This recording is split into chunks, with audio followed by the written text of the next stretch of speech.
नाज़रीन, डहर की लग फाउंडेशन पावर प्लांट दाद लगारी मां कुछ ॾींहं अॻु बरतरफ़ कयल 62 पोरियत बहाल न थी सघिया।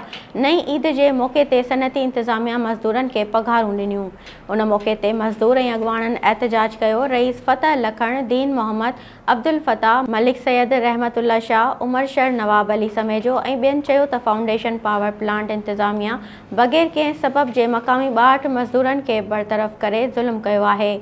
फाउंडेशन पावर प्लांट इंतज़ामिया बरतरफ़ कयल 62 मज़दूरनि खे बहाल न करे मज़दूरनि जो माशी क़त्लेआम कयो आहे ऐं रहियल पघारूं बि न ॾिनियूं आहिनि।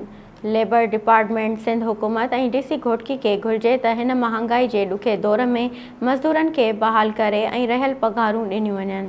Soomro wallpapers and PVC panel shop 3D wallpapers की वसी रेंज जो आपके घर को बनाए आपके ख्वाबों की तरह खूबसूरत।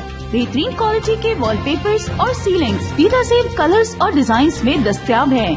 हैदराबाद, लतीफाबाद, कासमाबाद, जामशोरो, मीरपुर खास के साथ सिंध के मुख्तलिफ शहरों में सर्विस मौजूद है। हर किस्म के 3D वॉलपेपर्स और सीलिंग्स लगवाने के लिए अभी राब्ता करें। कॉन्टैक्ट रांजन अली सोमरो। व्हाट्सएप 0333370786, 03333702 516। तालिब हुसैन 031713109660।